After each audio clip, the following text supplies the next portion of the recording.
Well, I'm back. It's the 1st of January 2024. This is a site I visited, well, it must have been 8 years ago because these young trees are 8 years old or so. It had just been harvested back then. This is private land near Mackenzie Bridge in the West Cascades.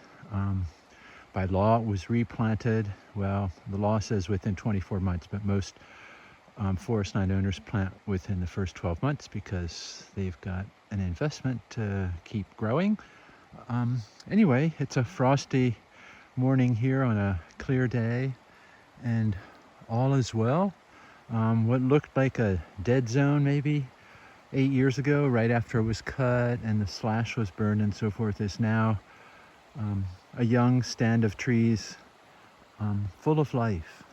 And yeah, I know some people will say, oh, it's not a forest, it's just a plantation. But it's a young forest. It's a young stand of, in this case, mostly Douglas firs, which is what would naturally happen here after a fire. Anyway, there's a little creek down here. Here's a stump from 8 years ago. That wasn't a Douglas fir. It was probably a big leaf maple that was cut.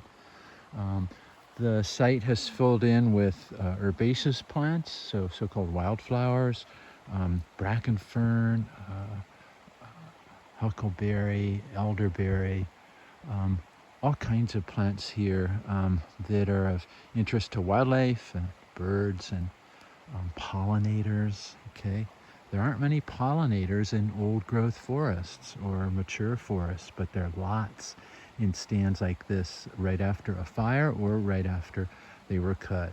So anyway, these are almost all the trees that were planted have survived.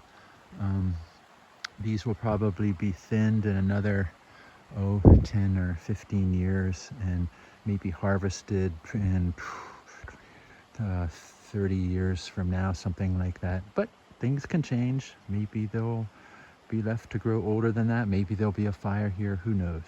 Anyway, lovely place. 8 years after the harvest, and the dark plant in the foreground there, that's a chinkapin. It's a broadleafed evergreen plant that there was probably a small tree of it here, and it resprouted after it was cut, incidentally during the harvest of the other trees here. So we're looking up again to what I call North Wall Mackenzie, the north side of the Mackenzie River that goes up to Lookout Ridge, just over 5,000 feet. And so it is on this first day of January in 2024. Again, at least from my perspective. And yes, I'm a tree hugger. All is well here. Things are doing just fine. And there's lots of life here. Okay, just because it was cut 8 years ago doesn't mean it's the end of the forest. Okay, so mostly Douglas fir here, and I see in the distance there's trees with lighter color foliage here are incense cedars, and so they're part of this forest too. But Douglas fir comprises 95+%. Again, that's in a natural stand, and we mimic that to a large degree in our so-called plantations, like where I am right here. Okay, all for now.